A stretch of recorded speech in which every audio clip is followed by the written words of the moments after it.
21 horas 4 minutos. Buenas noches. Empleo es lo que más quiere la gente y alivio es lo primero que se le ha ofrecido. Por parte del gobierno, reconociendo que la pandemia ha llevado la pobreza otra vez a niveles extremos, un paquete que más o menos es de 600 millones de dólares empieza a entregarse este mes y el siguiente. Lo detallamos aquí bastante el martes pasado. Pero uno de los candidatos, Arauz, propuso $1,000 a 1 millón de personas la primera semana de gobierno.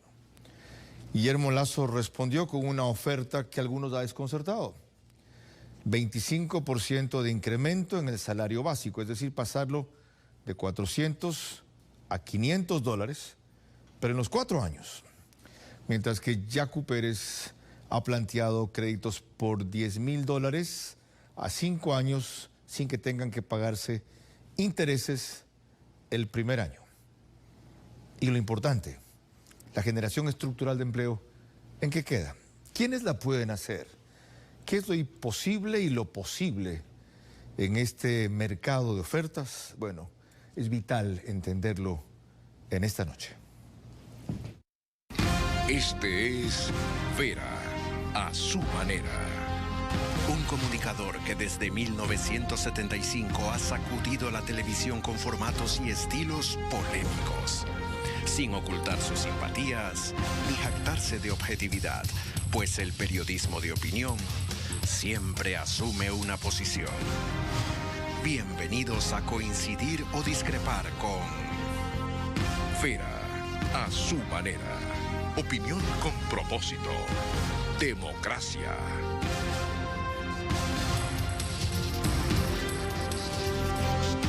21 horas 6 minutos, bienvenidos. Dirijo este espacio de opinión con crítica e independencia para abordar solo temas y protagonistas capaces de mejorar nuestras vidas, convencido de que el modelo de democracia republicana, guiado por la economía social de mercado, ha probado en los hechos ser la vía más segura hacia lo que la mayoría aspira. Progreso, pero en libertad. Avanzar sin prosperar es ser libres para morir no más. Y prosperidad sin libertad es sobrevivir cómodos sin decidir. Hoy es lunes 1 de febrero de 2021. Como les dije, estamos en vivo y me acompaña al inicio de semana Carla Larrea Falconi. Buenas noches con todos. Gracias por acompañarnos. Estamos en el programa ya número 16. Ya son 3 semanas al aire. Y el tema de hoy tiene relación con las medidas económicas inmediatas de alivio que ha optado el gobierno para las personas más pobres que han sido golpeadas por la pandemia. Y en esta misma línea, las propuestas a largo y corto plazo de 2 candidatos, los 2 candidatos más opcionados a la presidencia de la República. Es por eso que hemos llamado al tema de hoy alivio y empleo.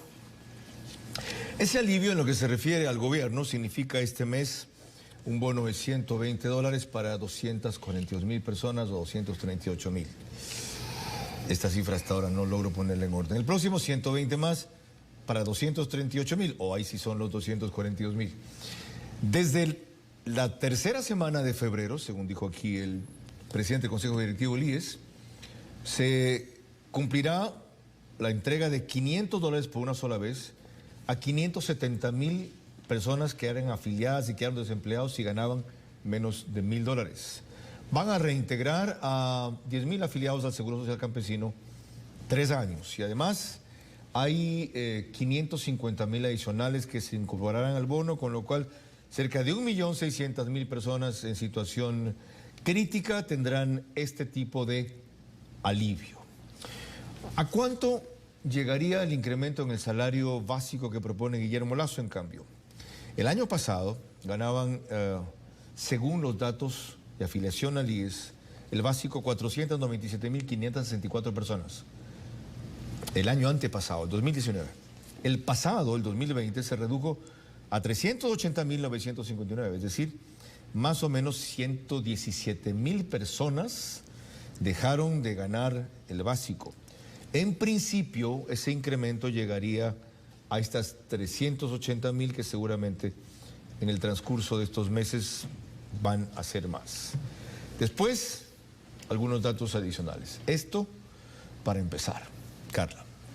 Claro, también tendremos las reacciones del presidente de la República, Lenín Moreno, frente a una noticia que se dio este fin de semana que tendría relación con el financiamiento de la campaña del candidato Arauz y el ELN.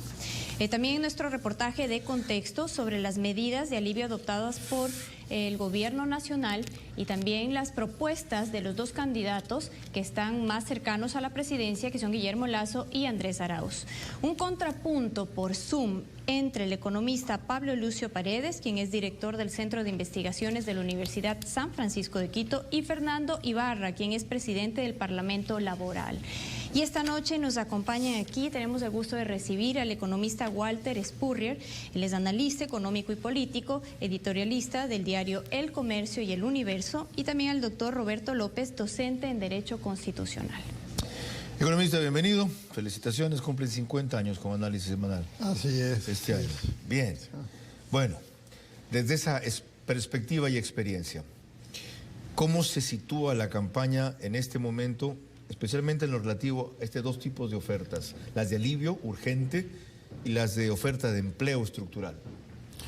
Bueno, en cuanto a las ofertas, el punto central que tiene que tomarse es que cualquier beneficio que da sobre todo el Estado tiene que estar vinculado a divisas que recibe el país. O sea, cuando viene el presidente de la República y hace estas ofertas, eso consta dentro del acuerdo con el Fondo Monetario, que parte del fondo, el dinero que aporta el fondo en el acuerdo, es para que el gobierno pueda aliviar el impacto de la crisis en el grueso de la población. Entonces, ahí se entiende que puede ser que parte del dinero que da el IES salga de la liquidez del IES, pero el grueso del apoyo ya viene financiado de afuera. ¿Por qué? Porque hay una cordón umbilical entre la dinamización de la economía y el ingreso de divisas. Pero sin embargo requirieron de los multilaterales una autorización o aprobación especial porque hubo un redireccionamiento de algunos de esos fondos, en principio no previstos específicamente para esto, aunque sí para esa finalidad. Bueno, sí, pero eso ya viene a ser como un detalle. El hecho es de que la comunidad internacional está satisfecha con esas acciones que toma el gobierno. Ese alivio tiene financiamiento. Claro, ese alivio tiene financiamiento. Y ese endeudamiento ya comprometido. Ya es comprometido. No es nueva deuda. Ya no sé exactamente que si el presidente está trayendo más dinero con la última visita que fue al exterior, pero el dinero que venía del fondo y de organismos multilaterales que dieron fondos, se autorizaba y de hecho se planteaba que parte de ese dinero iba para programas sociales. Y respecto al alivio económico que yo reseñé brevemente, ¿han ofrecido esos otros tres aspirantes a la presidencia? En el caso de lo de Guillermo Lasso, el impacto fiscal debe ser casi nulo, porque tengo entendido que en el sector público los sueldos son superiores que en el sector privado. Casi nadie gana el básico. Entonces, ¿sí? En ese sentido, el problema de las finanzas fiscales es prácticamente nulo, si es que no es nulo el efecto. El efecto, sin embargo, va a golpear a los sectores de exportación, porque en estos momentos el Ecuador tiene ya un salario que es el doble, salario mínimo, que es el doble que el que es vigente en Brasil, en Perú, en Colombia. Entonces, va a ser más difícil competir con esos países de exportación y mercado interno. Enseguida veremos esa y otras aristas de esa propuesta y las del resto. Roberto López, es docente de Derecho Constitucional, como dijo Carla, articulista de Expreso para mí, a quien leo todos los lunes. Híjole, ha sido tantas cosas. Director de Asesoría Jurídica del Congreso Nacional en el 98-2000, esa no me la sabía. Sí. Doctor, bienvenido. En la parte jurídica, estas ofertas económicas, tanto las de alivio, como les denomino, como algunas de empleo, ¿tienen alguna cortapisa legal? ¿Tienen alguna objeción constitucional? Bueno, no constitucional explícitamente, pero sí implícitamente, porque la ley electoral prohíbe las dádivas, los regalos a los electores. Es decir, la campaña no puede ser un baratillo de ofertas, esto no lo vemos en ninguna parte del mundo, y aquí es más o menos quién da más, lo cual nos conduce por un camino que es terriblemente errado desde el punto de vista democrático, porque se está dando la campaña más sucia de la historia del Ecuador, en la cual una candidatura está ofreciendo dinero a cambio del voto. Y eso de ahí está prohibido específicamente por el artículo 204 de la ley electoral. Es decir, estamos viendo una distorsión de la voluntad popular, que además está garantizada en los términos de la Convención Americana, que está incorporada en nuestro ordenamiento jurídico, como el derecho a unas elecciones auténticas que reflejen la expresión de la voluntad de los electores.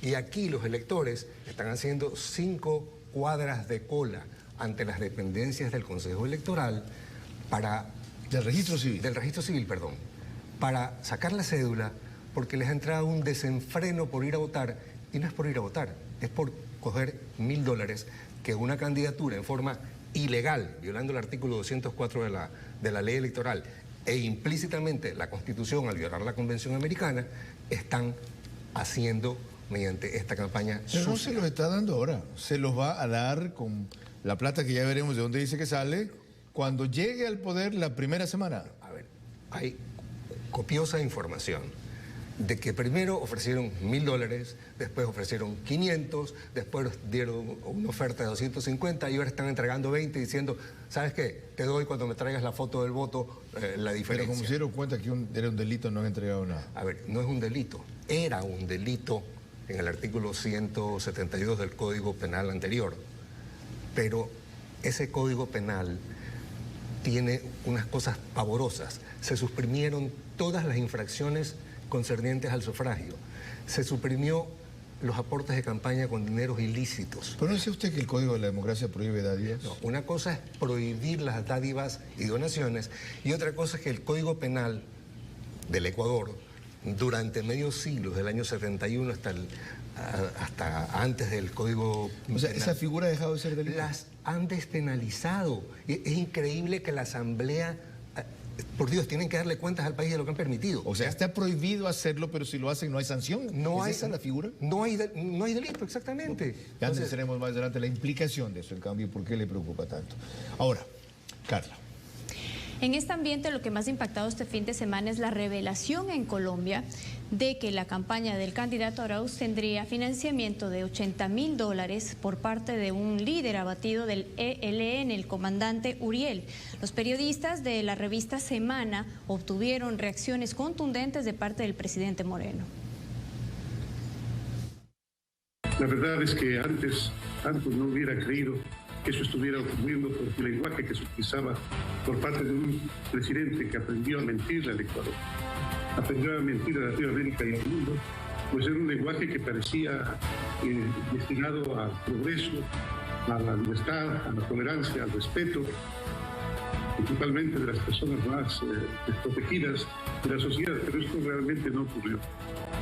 Ahora no me asombra que estos archivos de este supuesto personaje llamado Uriel, y qué paradójico, precisamente Uriel era el ángel que protegía la luz, que protegía el sol, que conducía, que comandaba la luz, que siempre significa conocimiento, significa verdad, pues, y paradójico que ha sido utilizado en fines tan perversos como los que ha hecho este sujeto. ¿Usted cree que si gana Arauz van a indultar a Correa? No tengo conocimiento, Vicky. Lo que sí es verdad es que en el tiempo de Correa la justicia se hacía desde Palacio, porque allí dirigiendo las principales instituciones de control estaban exsecretarios, examigos y amigos del presidente Correa, el expresidente Correa, y ellos eran los que hacían la justicia, una justicia bastante a la medida de la que lastimosamente padecieron muchísimos políticos, empresarios, periodistas y el pueblo ecuatoriano. ¿Cree que lo van a perseguir, que lo están amenazando? No, si ya me han perseguido, señorita Vicky. No se olvide que tienen mucho poder. El poder del dinero que se fueron llevando. El poder del dinero del narcotráfico. Y el poder, por supuesto, del temor que causan en redes con ese gran poder económico que tienen. Que no tendré dónde esconderme. Vuelvo a recalcar, el general Gabela, que fue asesinado por denunciar un negociado del gobierno, está fallecido. Quinto Pazmiño, que denunció un negociado del gobierno, también falleció. su esposa, a la cual seguramente él habrá comunicado lo que conocía, también fue asesinada. Es decir, Florán Jiménez, Bosco Mizuma. Es que son incontables. 21:19. ¿Cuál es el impacto económico que puede tener una revelación como esta en la campaña, Walter? Y de ganar Arauz, ¿qué implicaciones tendría un presidente que otra vez empieza comprometido con el narcotráfico? Bueno, esto ya pasó en el gobierno de Rafael Correa con las FARC.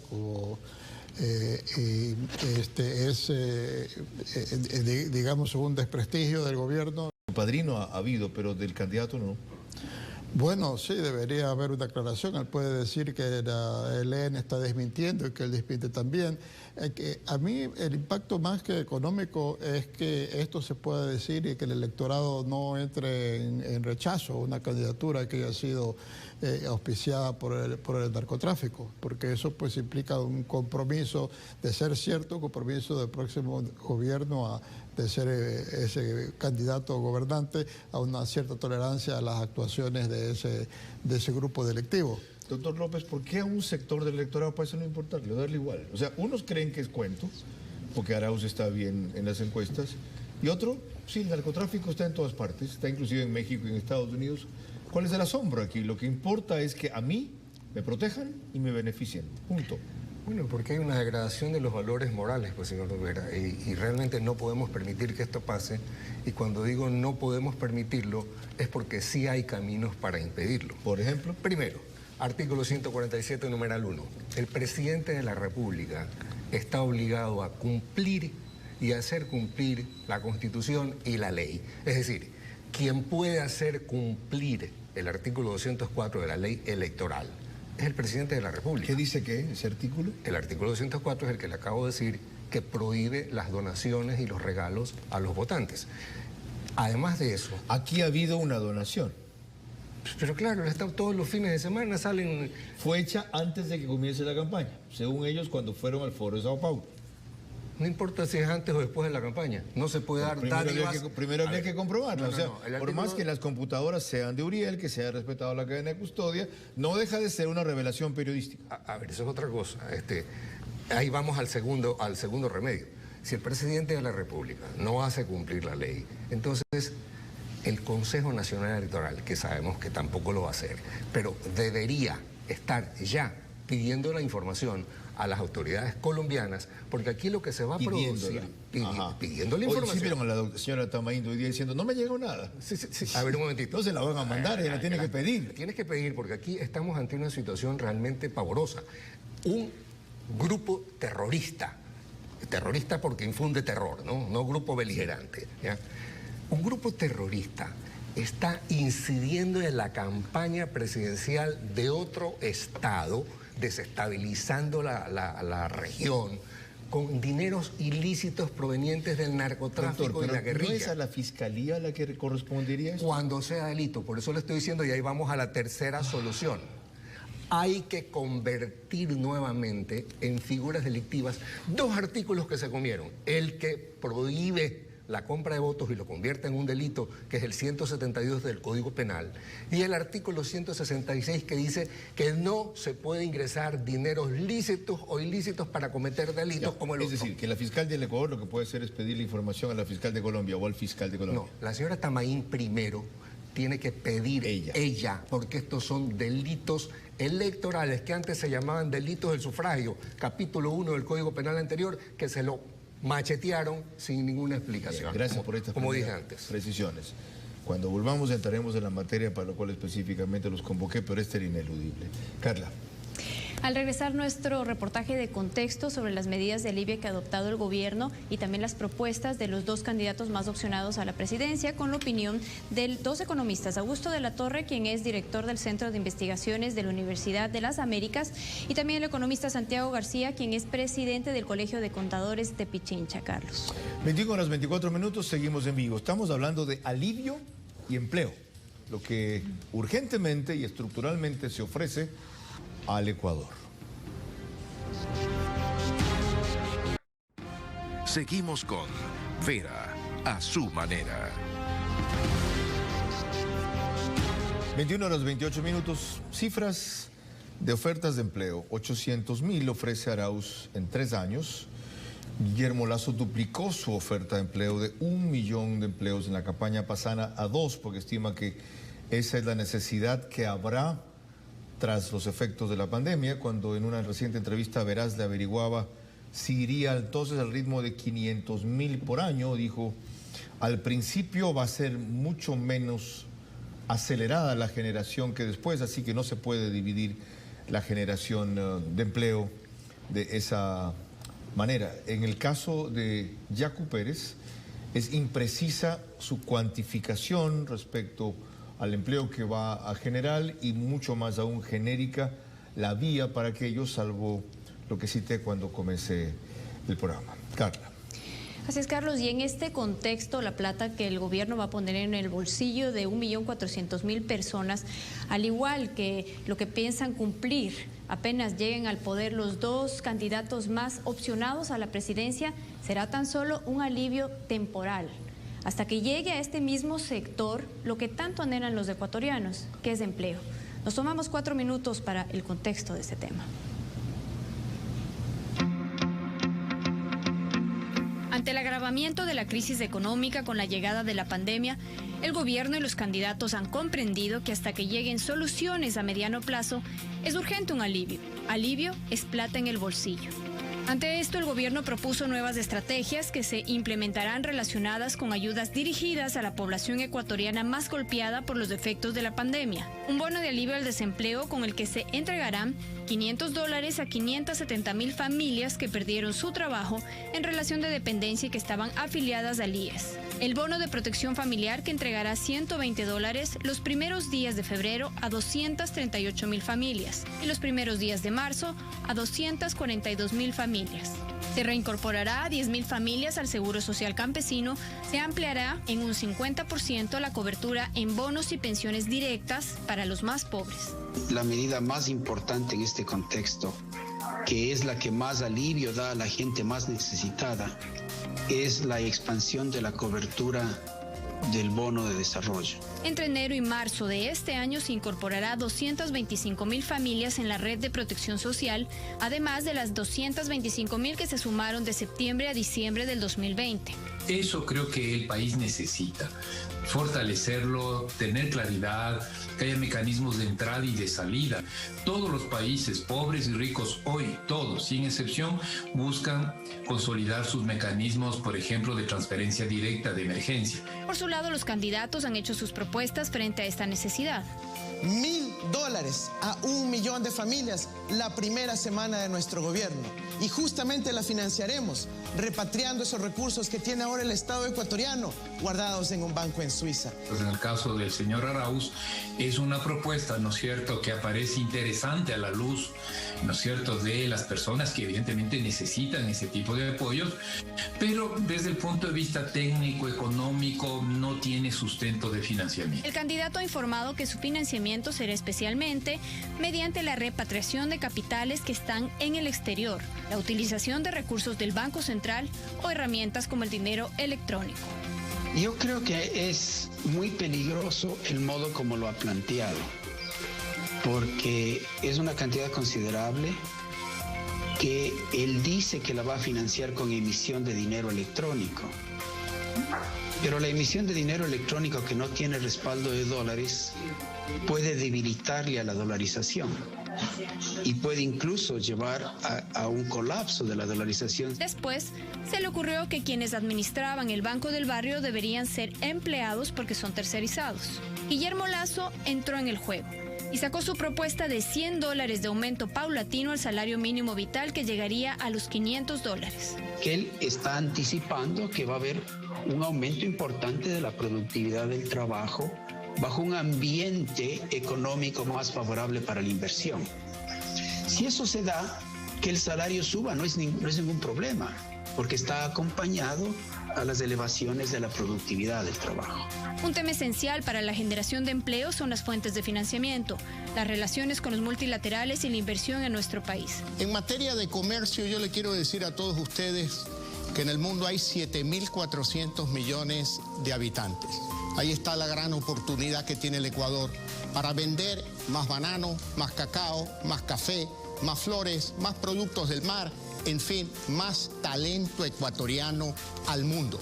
Podemos traer inversión extranjera al Ecuador y las relaciones internacionales tienen que basarse en un principio fundamental, el interés del pueblo ecuatoriano. Nosotros vamos a dar un salvataje a la familia ecuatoriana. Las madres de familia podrán cubrir sus deudas, las más inmediatas, las que están ahí, presionándoles todos los días. Vamos a aliviar las deudas de las familias ecuatorianas, especialmente de la clase media.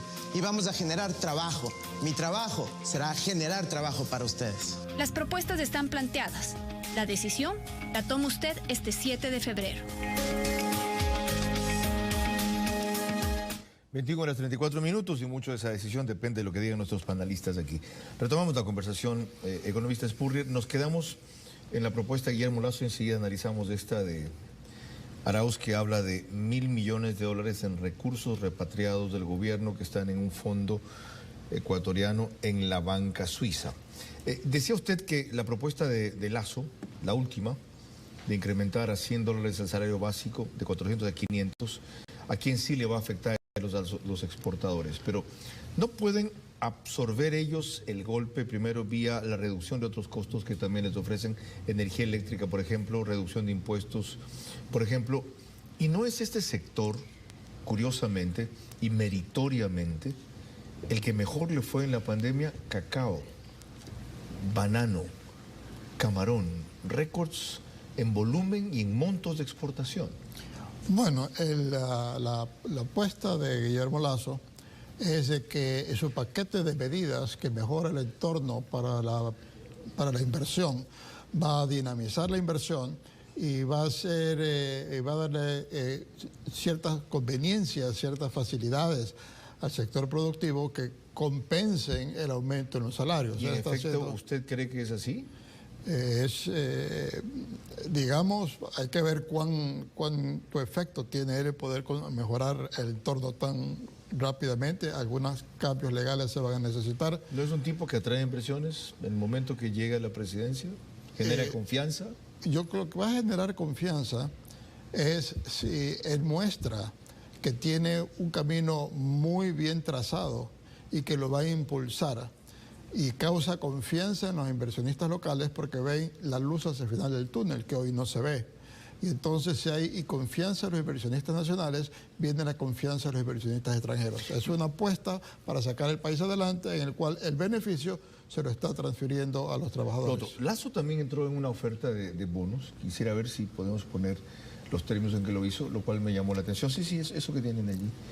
Ya, no, esta es la una. La otra, esa que habla de un bono de 100, que incluye alimentos y medicinas.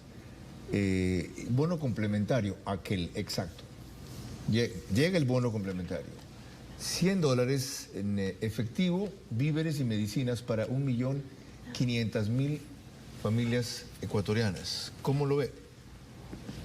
Bueno, no es un monto tan fuerte, probablemente buscará algún nivel de financiamiento externo para eso, porque por el lado fiscal no hay ese dinero. Probablemente le está planteando que con un gobierno que busca enderezar la economía para insertarla mejor en el entorno internacional, él va a poder conseguir más apoyo financiero de los organismos multilaterales. Pero ya vio que Arauz ofrece más. La primera semana dijo $1.000 a 1 millón de familias y dijo que esto vendría de recursos repatriados del gobierno en un banco ecuatoriano, en un banco de Suiza. Bueno, eso de ahí realmente lo que él está diciendo es: voy a coger dinero de la gente que tiene sus depósitos en los bancos para repartirlo a otros, porque el Estado no tiene dinero en los bancos de Suiza.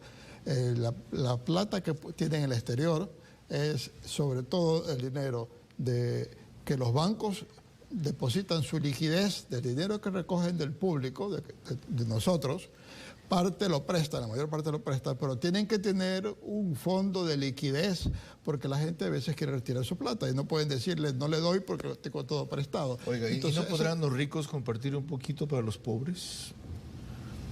Podrían, tendría que ser algún tipo de impuesto al no he hablado de impuestos, él se los trae, simplemente. Después vio lo que dijo el Banco Central. Pero el dinero que está allí es de todos los depositantes. O sea, también es de la gente que tiene una cuenta de ahorros con muy poco dinero. Es sencillamente que los bancos van a decir, de la plata que me han dado todos ustedes, parte el gobierno se lo ha gastado y ya no está.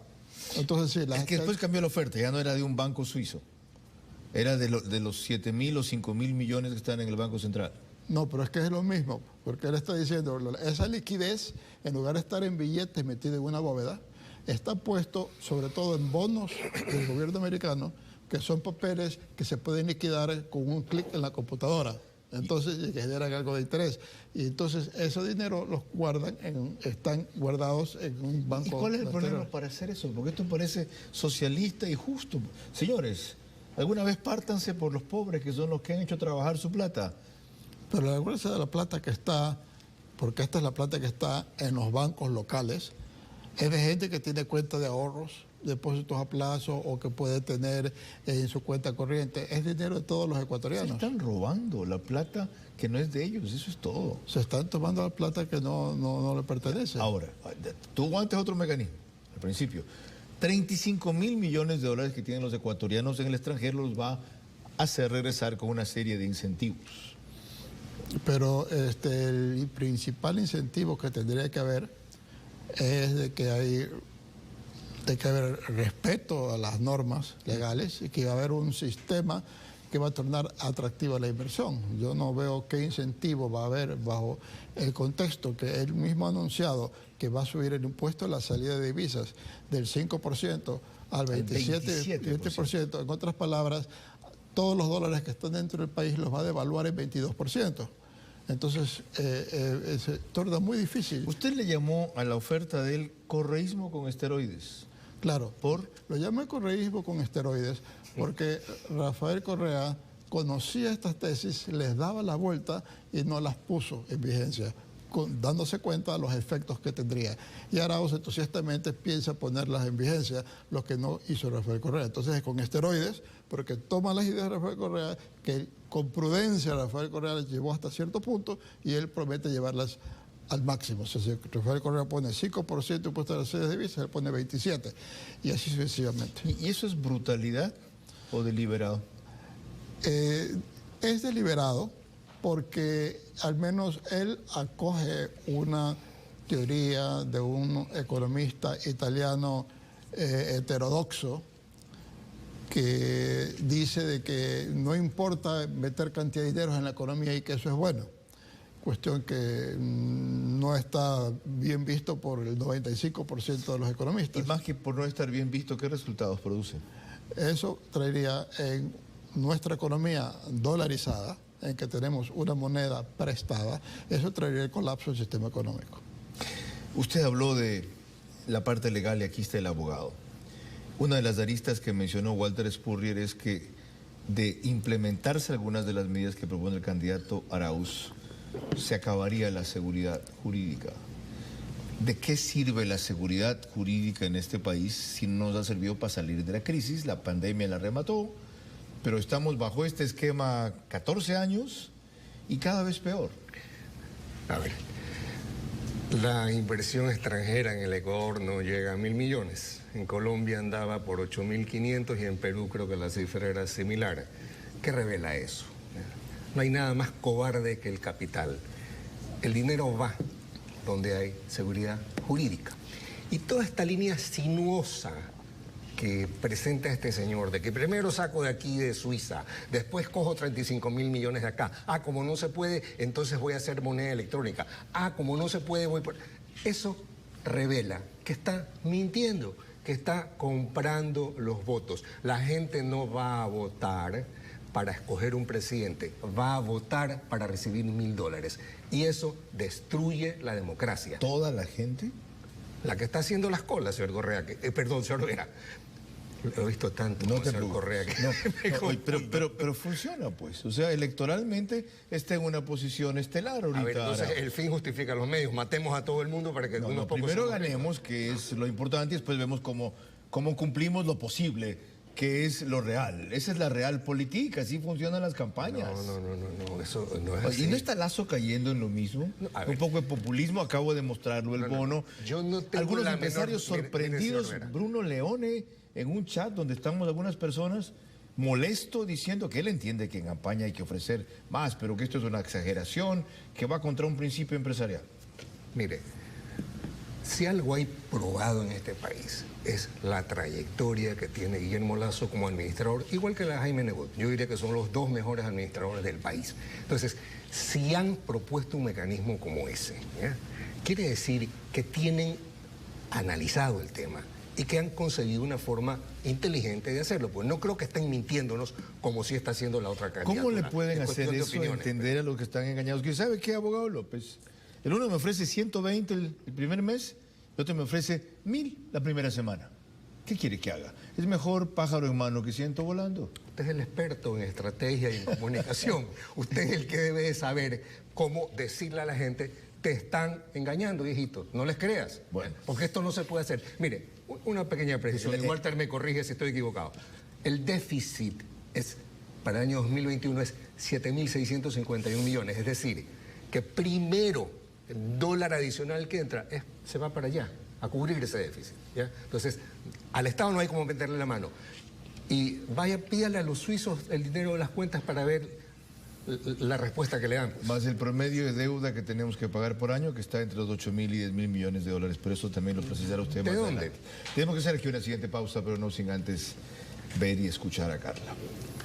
Al volver tendremos un contrapunto por Zoom con el economista Pablo Lucio Paredes, quien es director del Centro de Investigaciones de la Universidad San Francisco de Quito, y también Fernando Ibarra, quien es el presidente del Parlamento Laboral.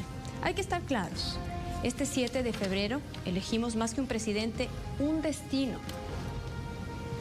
Si nos asusta las incomodidades de un día, lo lamentaremos toda la vida. Estamos en vivo y son las 21:45. Seguimos con Vera a su manera. Por si acaso, la publicidad que aparece en este programa no tiene nada que ver conmigo ni es pautada por el canal. La pone el CNE, que es el que decide dónde, con cuánta frecuencia, a qué horas, en qué programas. Le da franjas publicitarias a quienes les da la gana en base al criterio que a ellos les parece, que es un descalabro de paso. Bienvenido, economista Pablo Lucio Paredes y abogado Fernando Ibarra.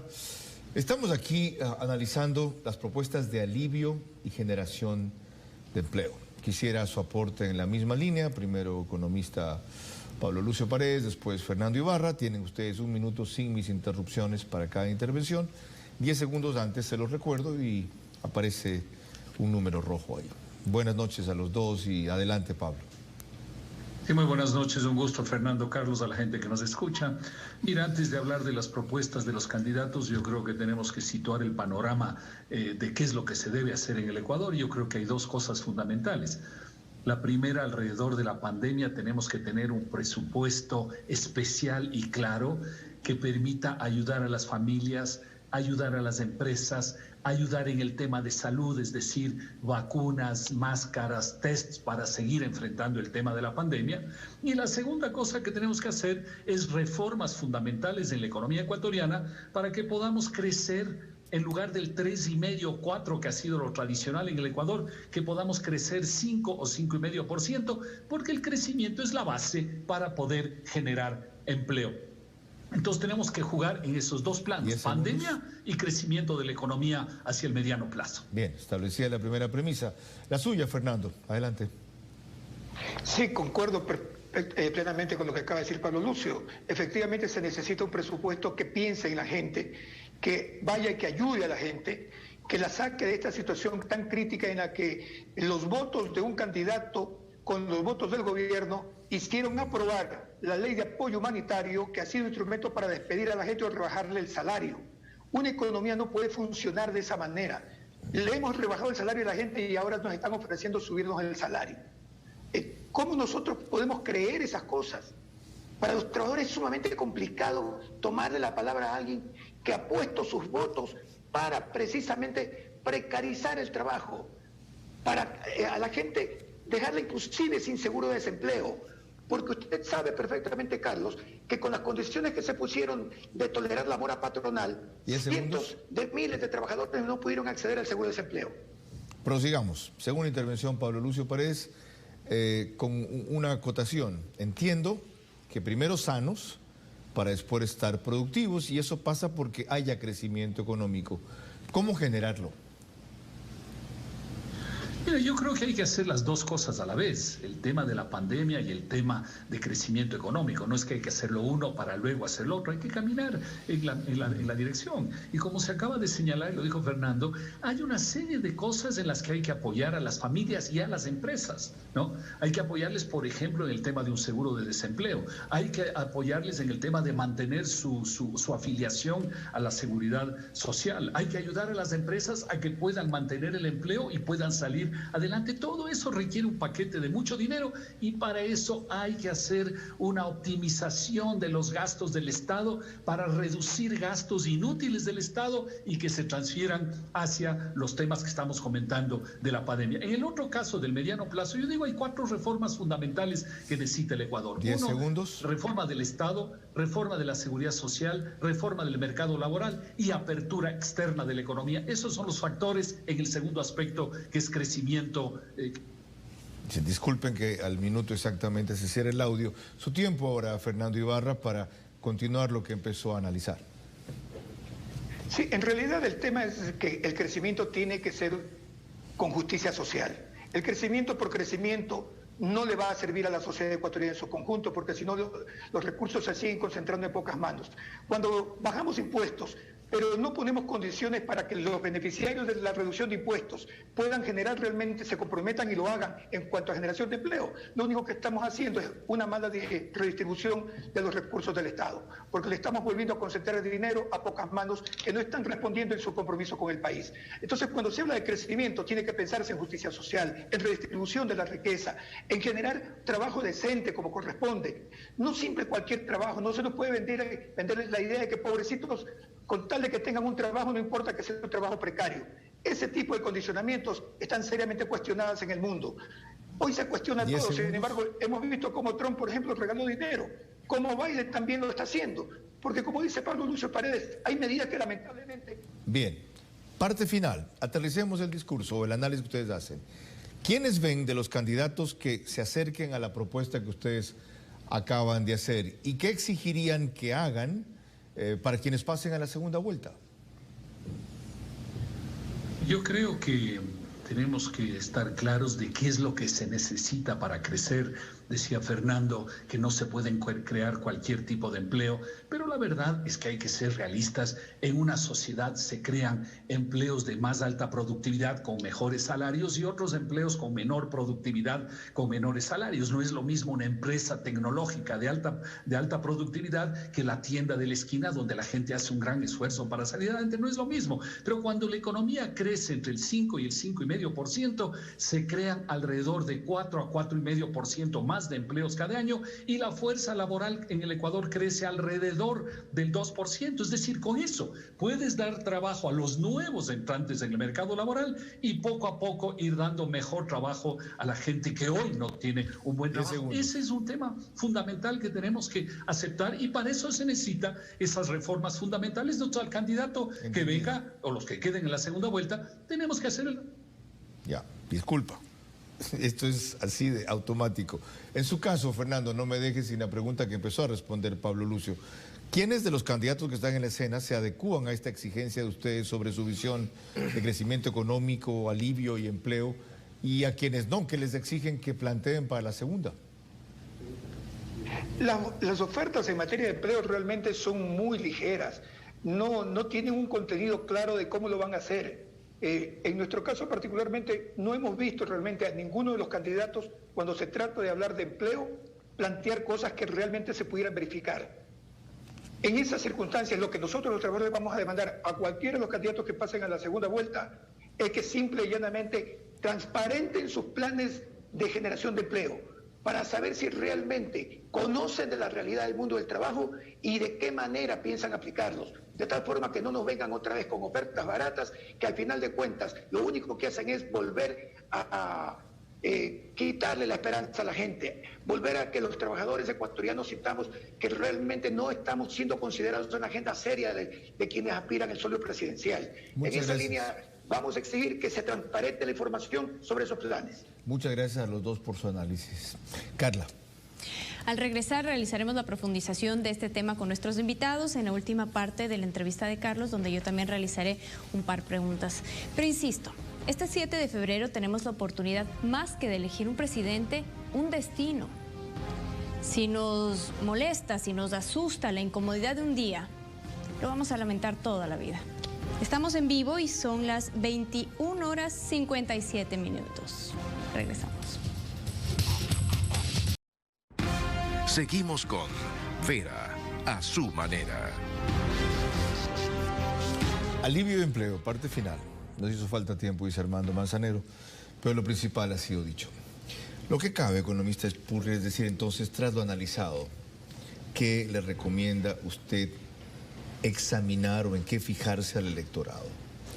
Bueno, el electorado tiene que fijarse si se está ofreciendo una salida económica viable. La salida económica viable significa que venga plata, porque bajo dolarización se requiere la plata. Si viene plata de afuera, puede expandirse la economía interna y hay más empleo, hay más dinero, hay mejores sueldos. Si no viene plata de afuera, no puede haber reactivación. Muchos me preguntan a mí en muchos programas, en entrevistas, ¿por qué no reactivan la economía? No la reactivan si no entra el dinero de afuera. Por eso es que la política tiene que estar encaminada a exportar más, que vengan más inversiones, ver qué se puede hacer en petróleo, qué se puede hacer en minería, qué se puede hacer en agroindustria, qué se puede hacer en pesca, qué se puede hacer en actividades nuevas. Y como si va a haber inversión pública, ¿por qué no se lo hace con empresas privadas que traigan la plata?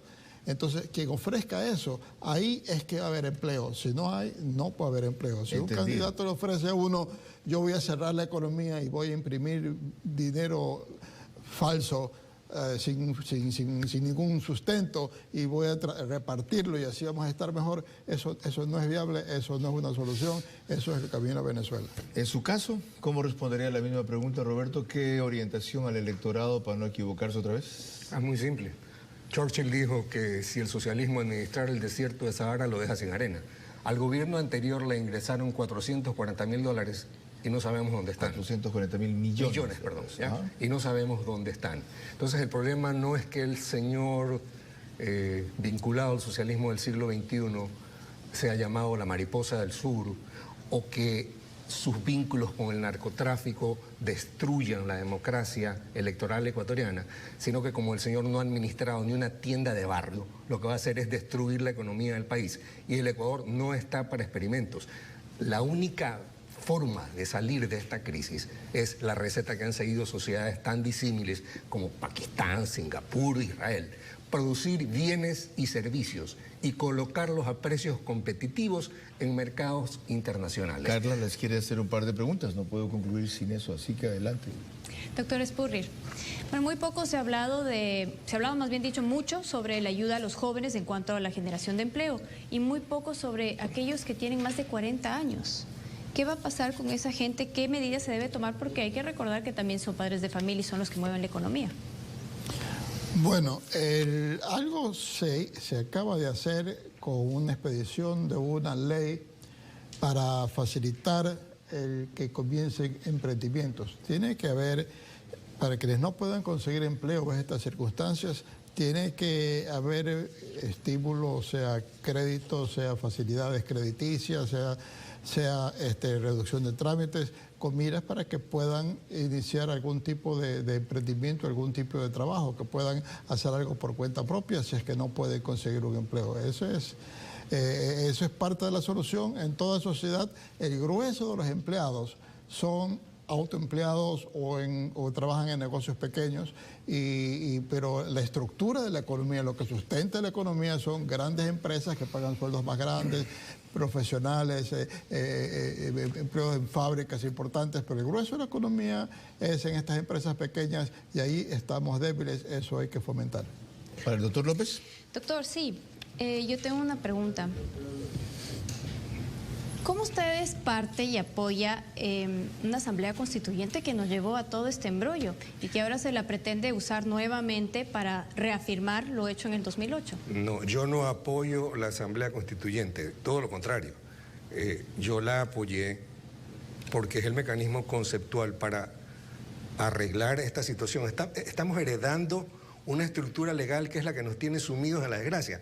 Este es un país en el cual los delincuentes pueden ser candidatos, un país en el cual el presidente se llevó todo el dinero y pudo irse porque no tiene una prohibición constitucional. Es decir, estamos viviendo las consecuencias de la estructura legal construida por el correísmo. Ahora no es delito traer dineros ilícitos cuando siempre lo fue. Ahora no es delito comprar votos. Entonces, no hemos sido capaces de corregir la raíz de nuestros males, que es nuestro sistema legal. Pero eso no se puede hacer mediante una asamblea constituyente, porque eso significaría darle las puertas al correísmo para que coopte la asamblea. Lo que hay que hacer es una consulta popular que ponga en vigencia la Constitución del 98 y posteriormente hacerles las reformas puntuales, que de paso yo ya las tengo listas. Muchas gracias a los dos por su opinión, Carla por tus aportes a las preguntas. Estamos pasados de tiempo, así que mi comentario queda para mañana. ¿De qué trataremos?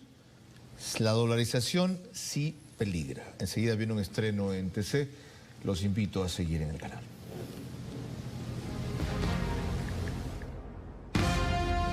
Esto fue Vera a su manera.